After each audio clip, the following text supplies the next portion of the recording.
आज हम जिस बॉलीवुड एक्टर की बात कर रहे हैं उसे आप उसके नाम से शायद ही पहचान पाएं, लेकिन फिल्म रमैया वस्तावैया के लीड रोल का जिक्र होते ही आपको राम के किरदार का वह खुशमिजाज चेहरा और नटखट अंदाज जरूर याद आ जाएगा, जिसका नाम है गिरीश कुमार, जिसकी एकमात्र चर्चित फिल्म बॉक्स ऑफिस पर फ्लॉप रही। लेकिन जब इस फिल्म को टीवी पे दिखाया गया तो मानो ये फिल्म हर किसी ने देखी, लेकिन ऑफिशियली ये फिल्म फ्लॉप रही। लेकिन टीवी पे ये फिल्म सुपर डुपर हिट रही और इस फिल्म के गाने जैसे जीने लगा हूं जैसे हिट गानों ने इस चेहरे को कभी न भूलने वाली पहचान दी। लेकिन उसके बाद ये फिल्मों में कभी नजर नहीं आया और जिन फिल्मों में नजर आए वो आम लोगों तक पहुंच ही नहीं पाए। तो आइए जानते हैं इनके फिल्मी पर्दे पर अनोखे डेब्यू से लेकर गुमनाम होने की अनोखी दास्तां, और साथ ही साथ बात करेंगे इनके निजी जीवन और फिल्मी करियर के सफर बारे में। दोस्तों, जैसा कि आपको पता है कि गिरीश कुमार की फिल्म रमैया वस्तावैया का किरदार उनकी असल पहचान पर ज्यादा हावी है, जो किसी लोकप्रिय अभिनेता के लिए साधारण बात मानी जा सकती है। लेकिन गिरीश कुमार के लिए ऐसी पहचान ढेरों सवाल खड़ा करती है। उनमें से ही एक है बॉलीवुड में उनका लीड रोल के साथ बहुत अच्छी तरीके से घुल मिल जाना और इसके बावजूद भी गिनी चुनी फिल्में में नजर आए, वो भी असफल रही, जिसका जवाब है इनका पारिवारिक फिल्मी बैकग्राउंड। जी हाँ, इनके पिता कुमार एस तौरानी एक फिल्म प्रोड्यूसर है जो एक बड़ी music label company tips limited के मालिक हैं।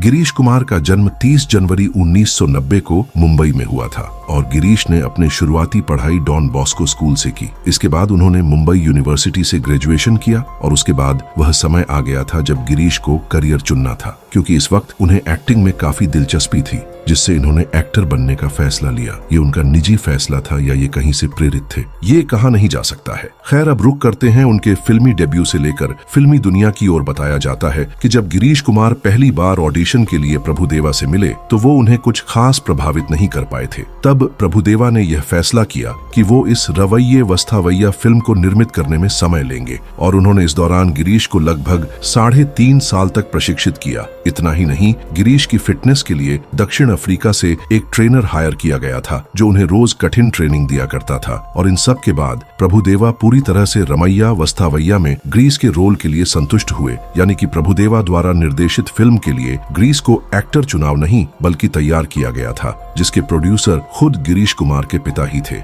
इसलिए इस विषय पर कुछ ज्यादा बोलने की आवश्यकता नहीं है। इस फिल्म में गिरीश के साथ लीड रोल में नजर आए थे साउथ की मशहूर अभिनेत्री श्रुति हसन। इसके अलावा फिल्म में सोनू सूद, राजेश खन्ना, रणधीर कपूर, सतीश शाह और पूनम ढिल्लों जैसे दिग्गज कलाकारों के भी बड़े पात्र थे। दैनिक फिल्म निर्माता ने अपनी तरफ से कोई कसर नहीं छोड़ी थी, बावजूद इसके फिल्म बॉक्स ऑफिस पर कुछ खास नहीं कर पाई। 2013 में रिलीज यह फिल्म रमैया वस्तावैया भले ही सफल नहीं रही हो, लेकिन इस फिल्म में ग्रीस की एक्टिंग को खराब भी नहीं कहा जा सकता था, जिसके लिए उन्हें उस साल का बेस्ट डेब्यू अवार्ड दिया गया था, जो कि कोई नई और आश्चर्यजनक बात नहीं है, बल्कि बॉलीवुड अवार्ड की परंपरा के अनुसार ही है। चूंकि ये गिरीश की पहली फिल्म थी जिसे उन्होंने आगे अपनी कोशिशों को जारी रखा और साल 2016 में गिरीश नवनीत कौर ढिल्लों के साथ एक रोमांटिक कॉमेडी लव सुधा में दिखाई दिए थे।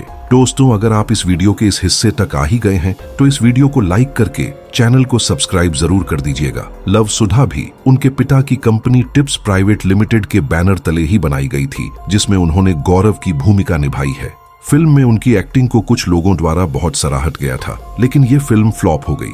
ये फिल्म उनके लीड रोल के करियर की आखिरी फिल्म बन गई। इसके अलावा उन्होंने मैंगो पीपल और दबंग 3 में भी छोटे मोटे किरदार किया। और अगर बात करें उनके मौजूदा बॉलीवुड में उनकी सक्रियता की, तो फिलहाल वो किसी अपकमिंग फिल्म में दिखने नहीं वाले हैं, जिससे बॉलीवुड में उनके अभिनय का कोई भविष्य नहीं दिख रहा है। इसलिए इन दोनों फिल्मों को ही उनके करियर का आगाज और अंत कहा जा सकता है और अब यह माना जाता है कि वह अपने पिता की ही कंपनी में काम करते हैं। इसके अलावा गिरीश कुमार की निजी जिंदगी भी समय पर समय मीडिया में सुर्खियां लेती रही। उन्होंने साल 2017 को अपनी सीक्रेट शादी का खुलासा करके सबको चौंका दिया।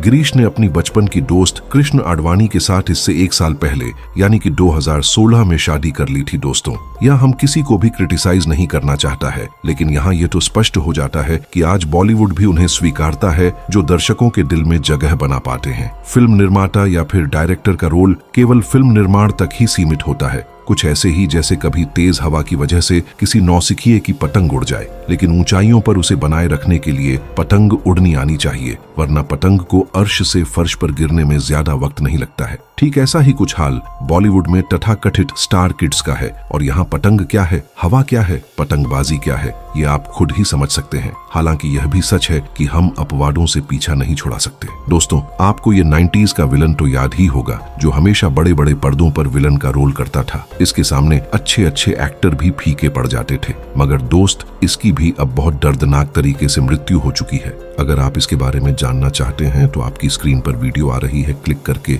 जरूर देखिएगा।